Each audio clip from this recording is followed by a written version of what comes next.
ఎందుకు ప్రేమించి పెళ్లి చేసుకోకూడదు అని అడుగుతారు. ఏం సమాధానం చెప్పాలి? చాలా మంది నాకు చెప్పేది ఏంటంటే, నేను ఒక అబ్బాయిని ప్రేమించాను, నన్ను మోసం చేశాడు.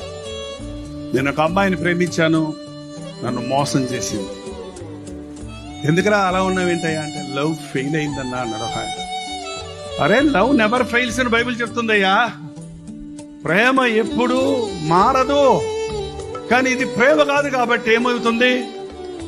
అనవసరమైన ప్రేమలకు చోటిచ్చి ఈ రోజున శాడిస్టులుగా మారిన వాళ్ళెందరో ఉన్నారు. ఆత్మహత్యలు చేసుకొని చచ్చిన వాళ్ళెందరో ఉన్నారు. ఆగు, కనిపెట్టు, కంగారు పడకు. Don't break A hasty decision. పెళ్లి విషయంలో తగినంత సమయం దేవుని చిత్తం కొరకు కనిపెట్టు.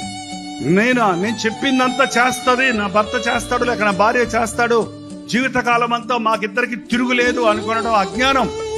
నా భార్య కొరకు నేను వదిలిపెట్టాలి కొన్ని, నా భర్త కొరకు నేను వదిలిపెట్టాలి కొన్ని. నా భర్తను నేను క్షమించాలి, నా భార్యను నేను క్షమించాలి. ఒకరినొకరు మేము సహించుకోవాలి, ఒకరినొకరు ఓర్చుకోవాలి, ఒకరినొకరు ప్రేమి